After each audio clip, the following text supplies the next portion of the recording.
De novo esse slide que eu acho super importante para a gente saber. Os tendões do manguito rotador, tá? Subescapular, supraespinhal, infraespinhal e redondo menor.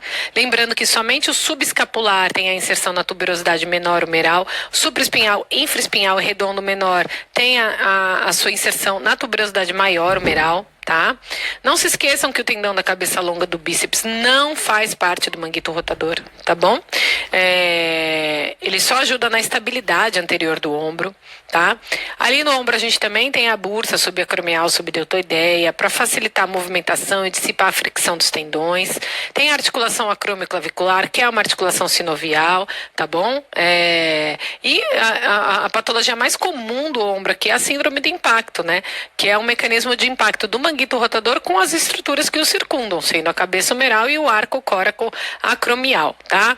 Lembrando aqui o tendão da cabeça longa do bíceps, ele é anterior, a gente tem uma polia que segura aqui o tendão da cabeça longa do bíceps no lugar que ela é feita pelos ligamentos glenohumeral superior, ligamento coraco humeral, então, e junto com o subescapular e com o supraespinhal, tá? Então, ligamento glenohumeral superior, coraco-humeral, supraespinhal e subescapular, todos mantêm o tendão da cabeça longa do bíceps na sua localização, certo? Se a gente descer o aparelho até aqui, a gente vai ter a junção miotendínea aqui do tendão da cabeça longa do bíceps, a gente vai ter na diáfise humeral aqui a junção miotendínea do peitoral maior, tá? Então, assim, a gente vai ter inserção do peitoral maior na diáfise humeral, tá? Perto ali da transição miotendínea do bíceps, tá bom? Então, aqui um corte transversal e aqui um corte longitudinal, certo? A gente avalia o paciente com o cotovelo fletido, tá? 90 graus. Para avaliar o subescapular, a gente faz uma rotação externa. Então, a gente vê o subescapular, a gente vê o sulco bicipital indo para fora aqui com o tendão da cabeça longa do bíceps. O cotovelo tem que estar fixo aqui na crista ilíaca. A gente vê aqui as facetas de inserção, tuberosidade menor do subescapular. E lembrar que aqui no corte transversal a gente tem as fibras do subescapular, tá? Isso não é rotura, isso são as fibras superior, média e inferior, tá? Que é um corte exatamente transversal do tendão, tá bom? Para avaliação do supraespinhal, a gente faz essa manobra, né? A gente coloca como se fosse a mão no bolso do paciente para que ele apoie, né? E facilite a nossa avaliação, porque muitas vezes o paciente tem dor ao fazer essa movimentação. Aparece o supraespinhal aqui com inserção na tuberosidade maior. Aqui o intervalo do rotador com tendão da cabeça longa do bíceps. E aqui o supraespinhal num corte transversal, tá bom? Então a gente vai avaliar o supraespinhal dessa forma, né? E isso daqui já caiu em prova, essa manobra do pinçamento subacromial, tá? A gente avalia com uma abdução do ombro, né? A gente avalia a entrada do supraespinhal por baixo do acrômio, né? No espaço subacromial, que é o lugar de maior impacto, tá? Do supraespinhal. Então, a gente consegue avaliar esse deslizamento do tendão para baixo do acrômio, avaliando então o impacto subacromial do manguito, mais precisamente do supraespinhal e da bursa, passando por baixo do arco coraco-acromial. Isso já foi questão de prova, tá bom, pessoal? Então, sempre lembrar dessa manobra do pinçamento subacromial, tá? Vamos lá. Deixa eu passar aqui que é mais fácil. E para avaliação do infraespinhal e do redondo menor, a gente põe o paciente, pode até apoiar o braço, né, a palma da mão no outro ombro para poder apoiar. E a gente tem como marco anatômico a espinha da escápula, avaliando aqui, né, o infraespinhal, o redondo menor e o supraespinhal aqui, tá bom? Então aqui os ventres musculares, tá, do infra e do redondo menor, e aqui a inserção do infraespinhal e do redondo menor, que é bem fininho aqui, muito mais fino do que o infraespinhal, tá bom? Então, letra A, o corte é mais na musculatura e letra B já é na inserção do tendão, tá? Então, o infraespinhal redondo menor, junto com o recesso posterior da articulação. Então, aqui é o infraespinhal, tá? Aqui o redondo menor bem fininho, um pouquinho mais abaixo. E aqui o recesso posterior da articulação glenohumeral com a fossa espinoglenoidal e o lábio glenoidal posterior com o infraespinhal passando aqui, tá? Aqui a gente procura derrame articular. Às vezes cistos paralabrais que possam cair aqui na fossa espinoglenoidal, tá bom? Então, é a nossa avaliação posterior. E, superiormente, a gente avalia a articulação acromioclavicular, tá? A gente procura osteófito, a gente procura hipertrofia cápsula sinovial, derrame articular, às vezes extravasamento de líquido, superficialmente a articulação, tá bom? é uma das articulações do corpo que mais tem artropatia degenerativa e mais rápido, porque a gente está o tempo todo mexendo o braço, né? Abduzindo o nosso braço, então mexendo nessa articulação e sobrecarregando essa articulação, tá bom?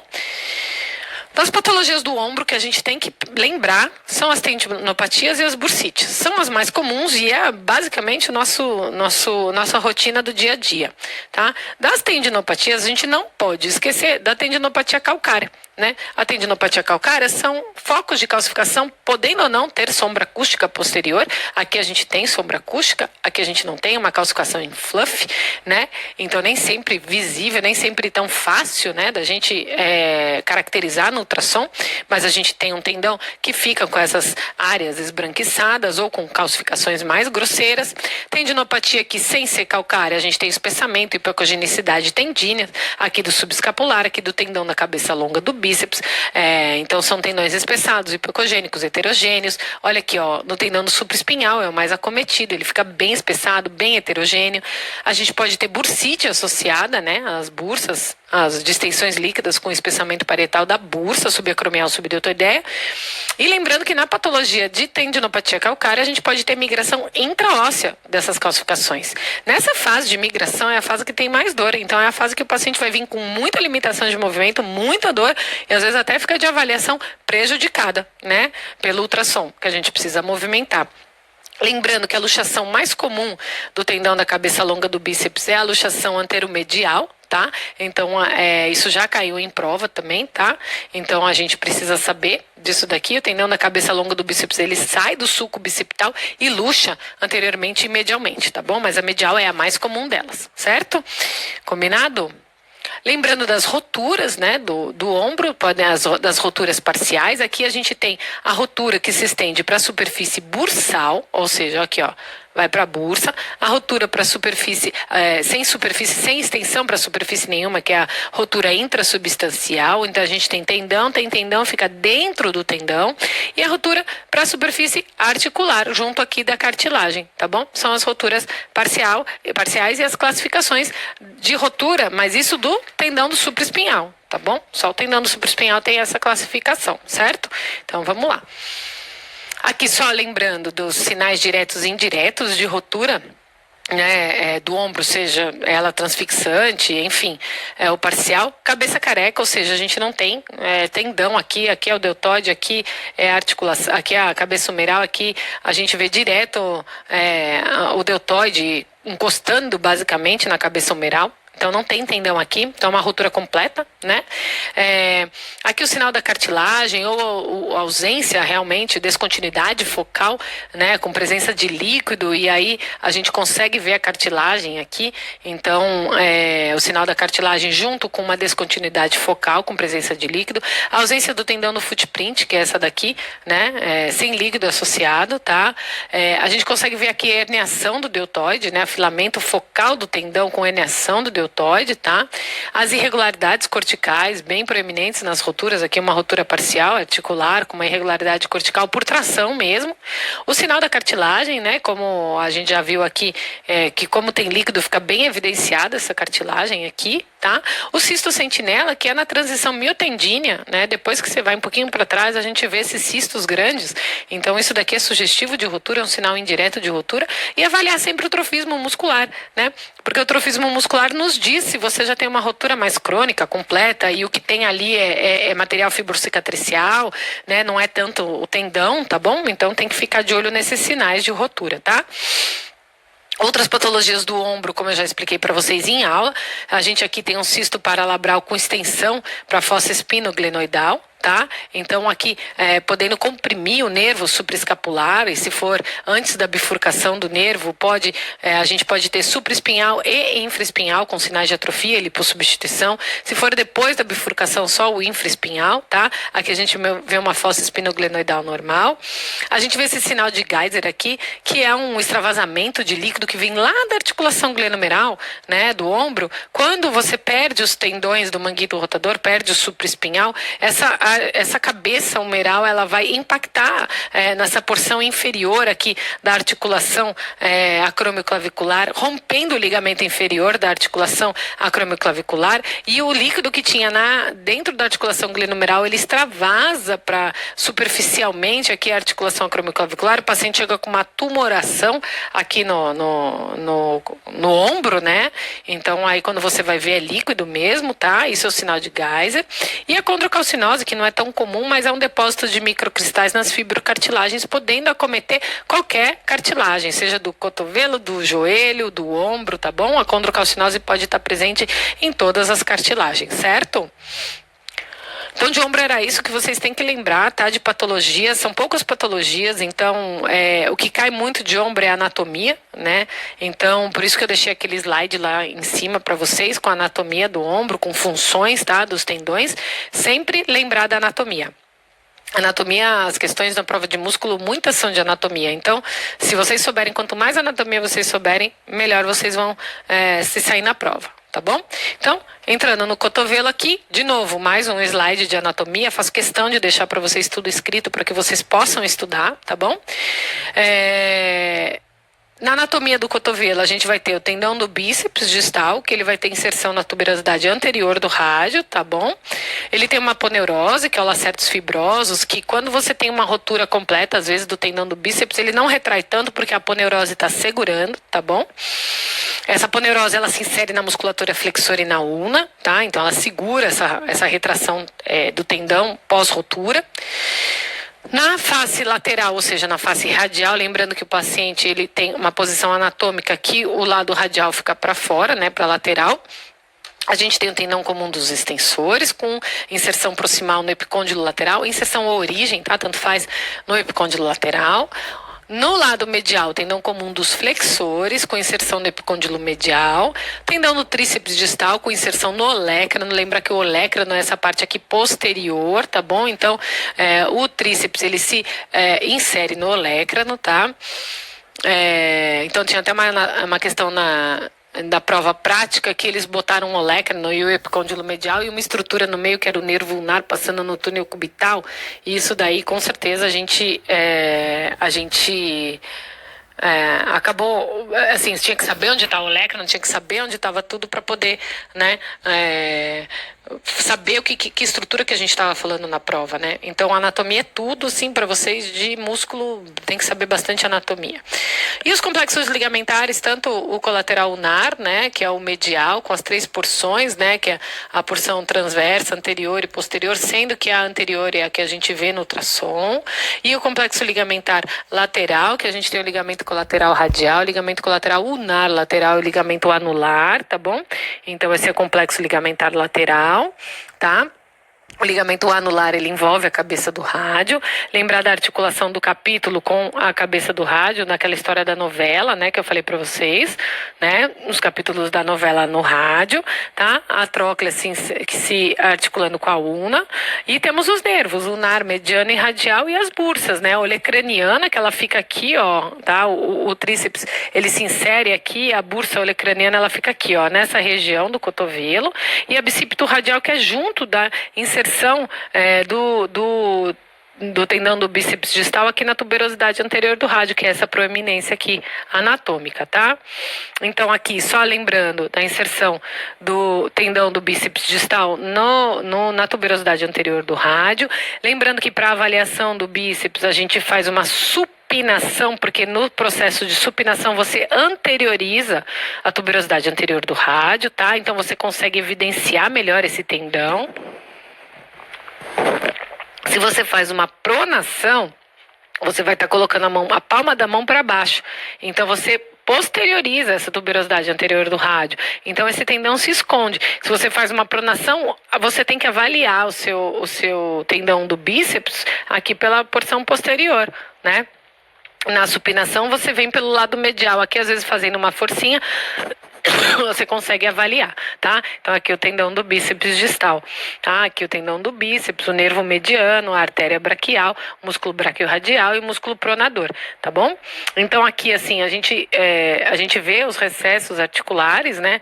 Então aqui a cartilagem do cotovelo com o músculo braquial, então a gente consegue ver se tem derrame, né? Se não tem, certo? Então a gente consegue ver os recessos articulares e a avaliação do tendão do bíceps, tá?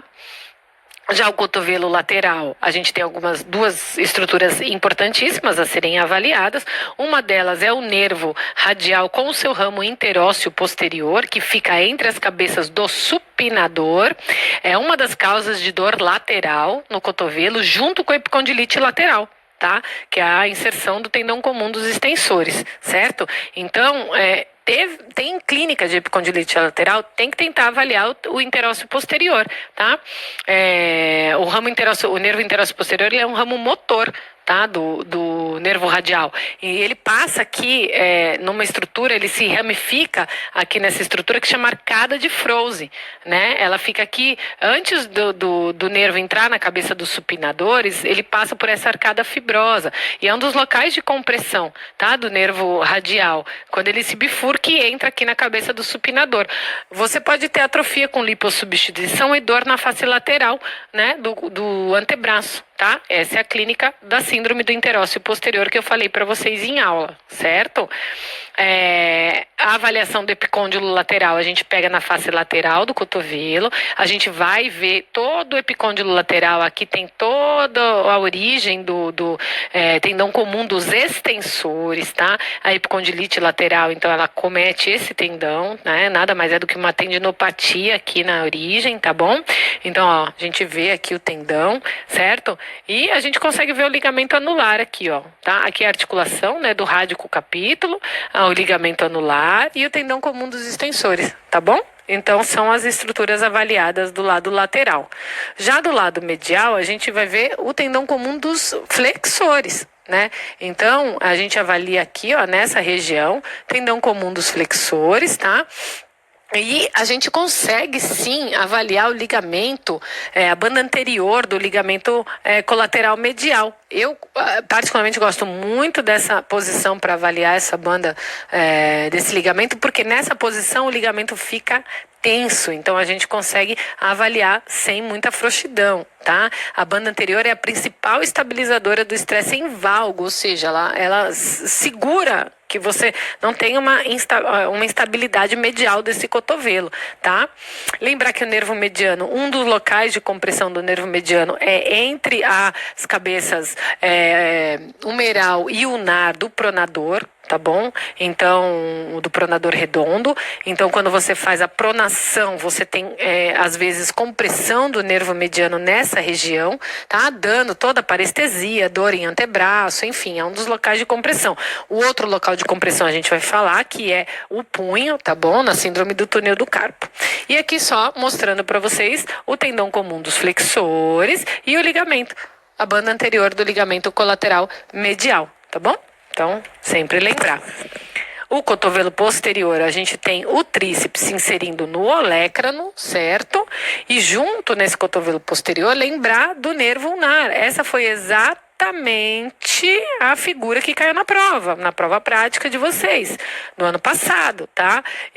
Então, a gente sempre mostrou em aula essa figura que a gente tem o epicôndilo medial, o olécrano, a inserção do tríceps é no olécrano, aqui é o recesso articular posterior, tá? Da articulação do cotovelo, aqui é a gordura, que quando a gente tem derrame aqui, essa gordura vai para a superficial, tá?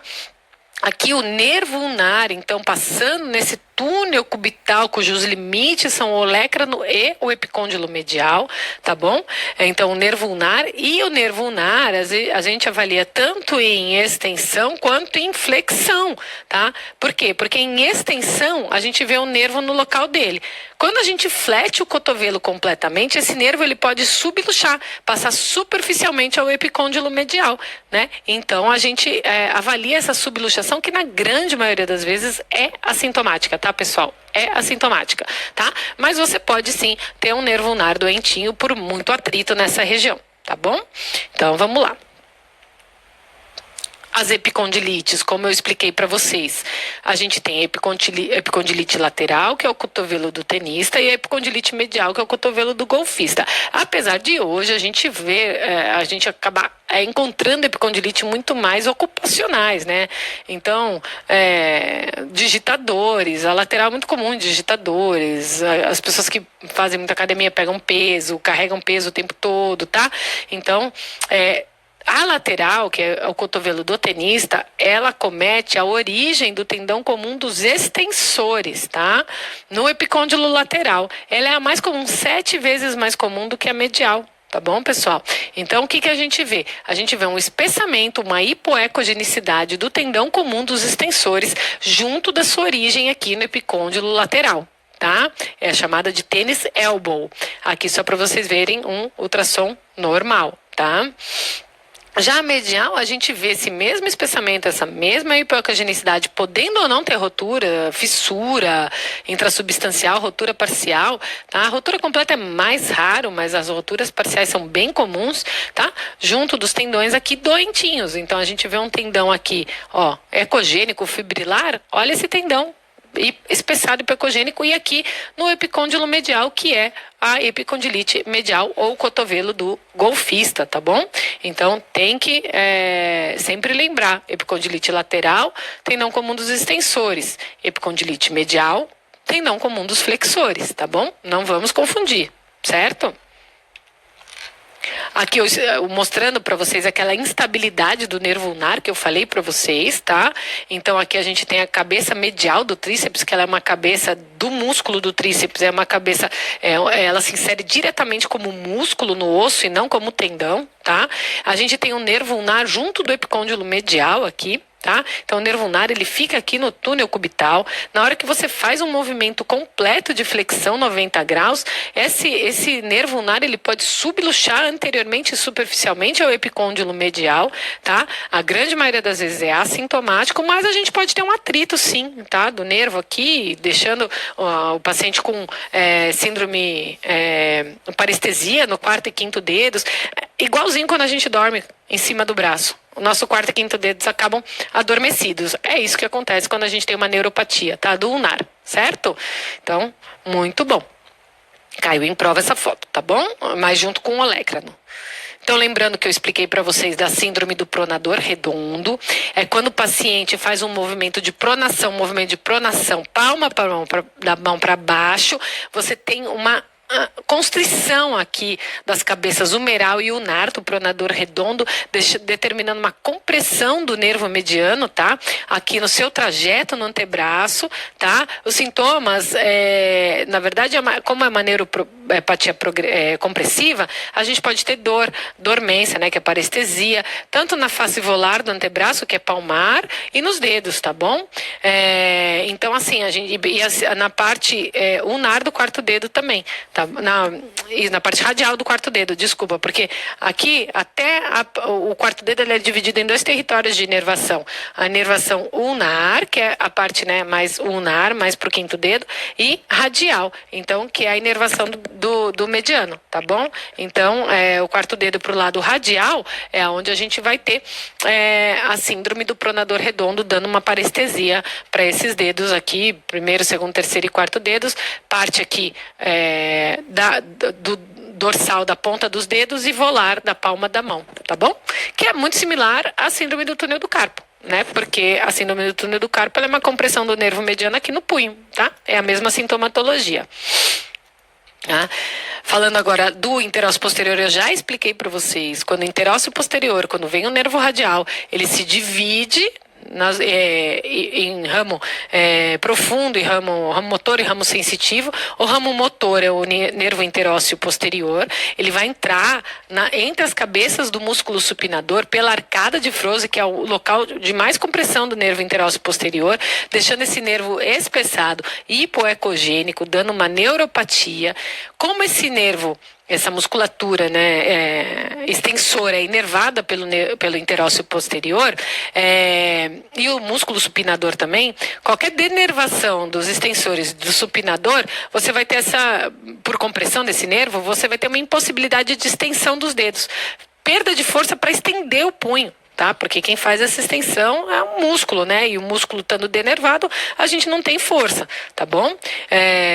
Então, se você, claro, tiver uma mão caída sem possibilidade nenhuma de extensão do punho, a gente precisa pensar que a lesão é um pouquinho mais alta, antes da bifurcação no nervo radial, tá?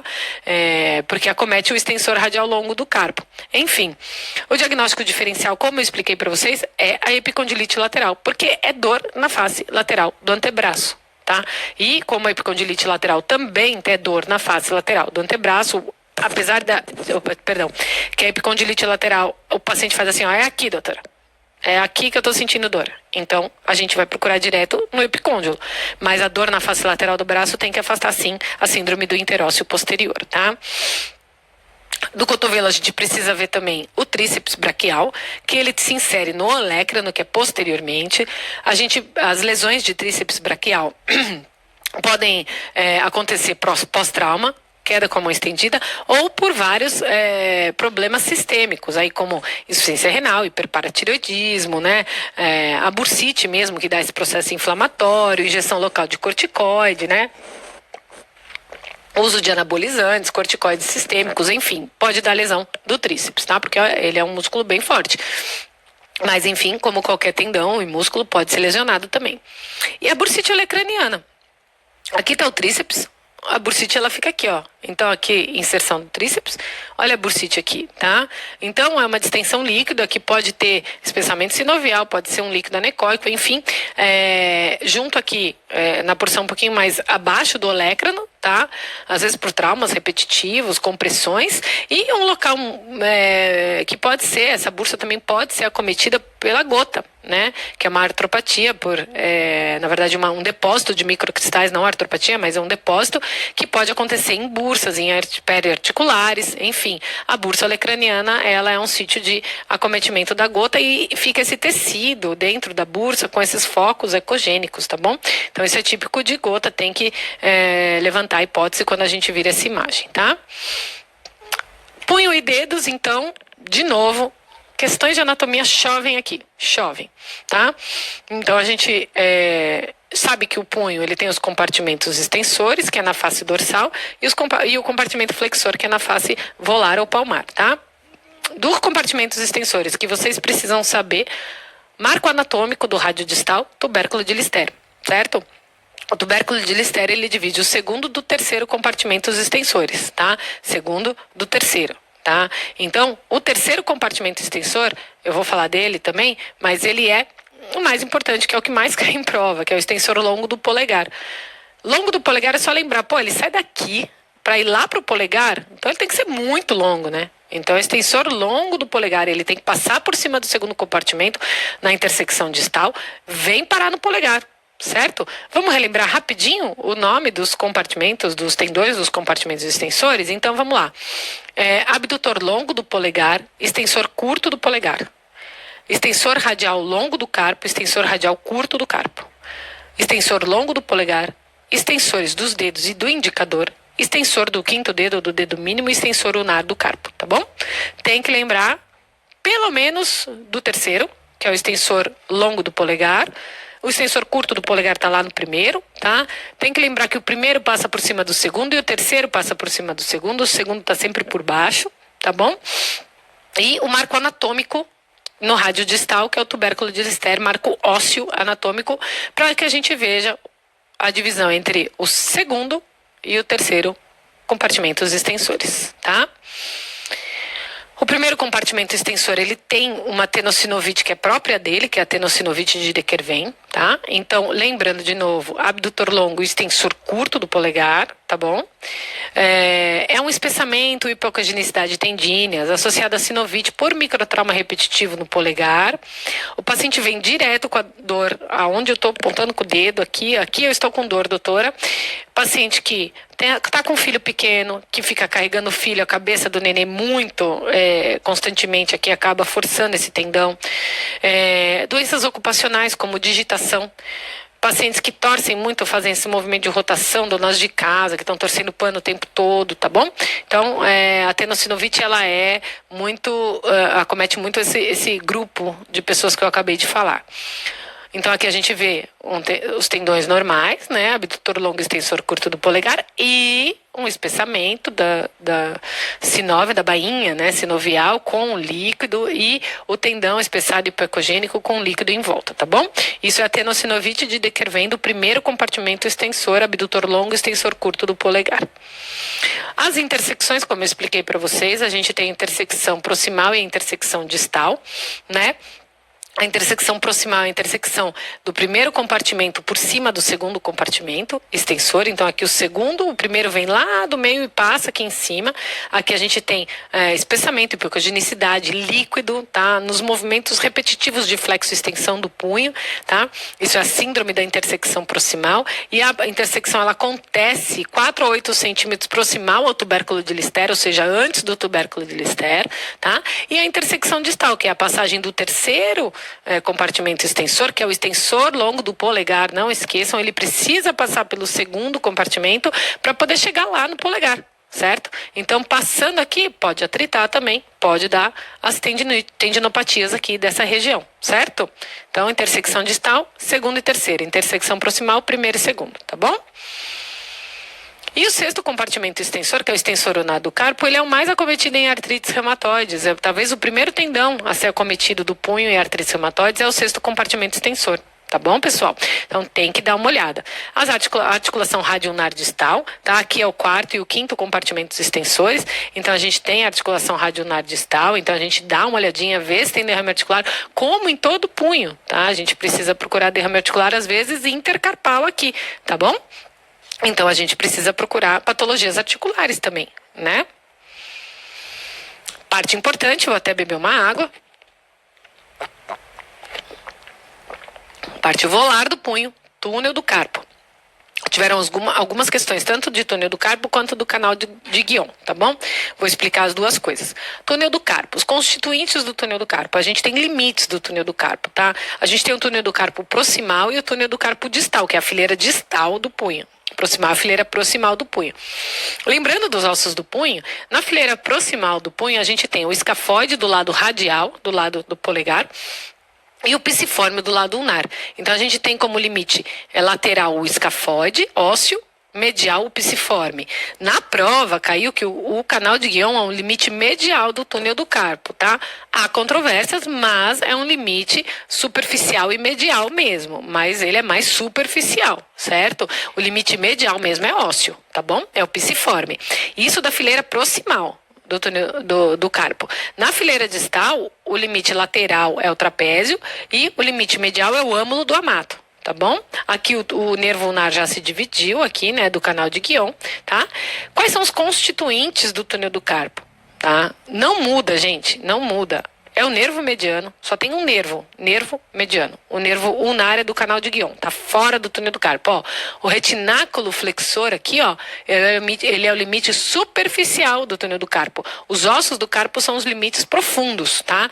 Então, o canal de Guion tá fora, o flexor radial do carpo tá fora, o flexor ulnar do carpo tá fora e o palmar longo também tá fora, que são os tendões de fora, tá?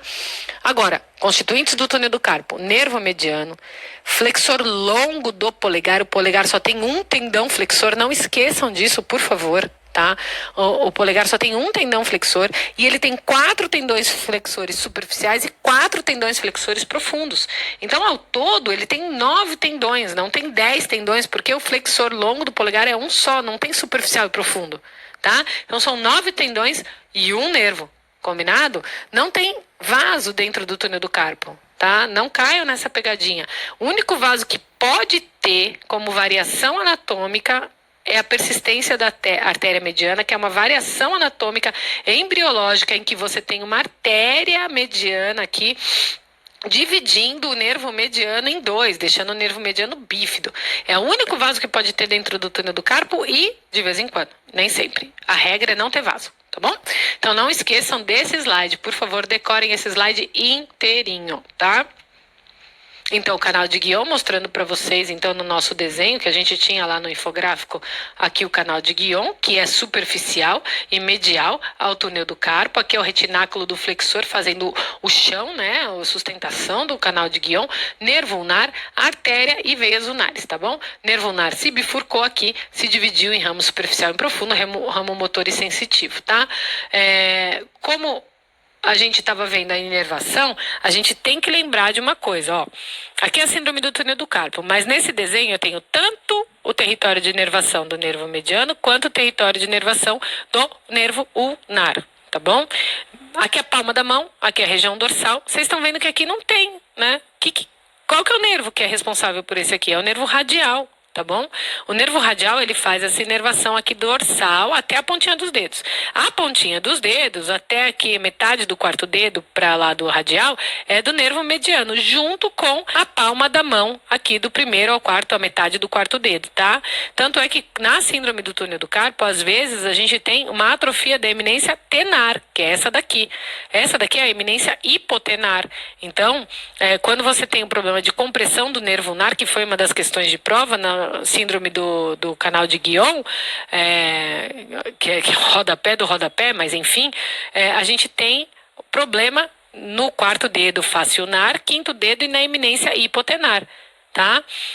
Então a gente vai ter parestesia, dor, atrofia nessa região, que é a região de inervação do nervo ulnar, tanto dorsal quanto palmar. Nervo mediano só palmar e a pontinha dos dedos dorsal. E nervo radial só dorsal. Tá bom? Então, a síndrome do túnel do carpo é uma neuropatia periférica compressiva mais comum do nervo mediano, tá? No interior do túnel do carpo. Então, o nervo mediano, lembram dele? Né? Então, lembram dele aqui, ó? Nervo mediano entrando aqui, ó, no túnel do carpo. Na hora que ele entra no túnel do carpo aqui, ele pode sofrer uma compressão, ó, mostrando aqui, ó, sofreu compressão. Tá mais gordinho aqui, comprimiu aqui. Então, é a compressão pelo retináculo dos flexores. Lembrando de novo, ó, mais uma vez, retináculo dos flexores. A hora que ele passa pelo retináculo, comprime, dá uma neuropatia. Quadro clínico, parestesia ou hiperestesia na face palmar do primeiro ao quarto dedo. Casos avançados, atrofia da musculatura tenar. Tá bom? Então, fiquem de olho, nervo mediano acima de 10 milímetros quadrados. Na grande maioria das pessoas, a gente já considera uma neuropatia compressiva. Aqui está 16 milímetros quadrados, aqui está 19 milímetros quadrados, tá? O que a gente vê também é um nervo muito escurinho. Normalmente, ó, a gente, às vezes até em pessoas normais, a gente tem dificuldade de diferenciar o nervo dos tendões. Os tendões estão aqui, ó, essas bolinhas brancas. Tá vendo, ó, como tá escuro? Tá? Isso aqui eu já sei que tá doente. Tá? Já sei, se a pessoa ainda tem essa dormência, perde força para abrir potes, enfim. Se a pessoa já tem o quadro clínico apropriado, eu olho isso daqui, eu já sei que está espessado. Tá bom? Muito bom. Então, só mostrando o nervo mediano aí para fora do túnel do carpo, tá? Como eu expliquei para vocês, a única artéria que pode ter dentro do túnel do carpo, eventualmente, é a artéria mediana. E isso é uma variação anatômica, deixando o nervo mediano bífido, tá bom? Ela pode trombosar e pode ter dor nessa região. Já peguei isso. Já peguei 2 casos de artéria mediana trombosada, tá? Então, sempre avaliar e dar uma olhada. O nervo mediano, quando ele está bífido, se a gente for calcular a área de secção transversa dele, você calcula daqui, soma, tem que dar até 11 milímetros quadrados, tá bom? Esse é o valor de normalidade.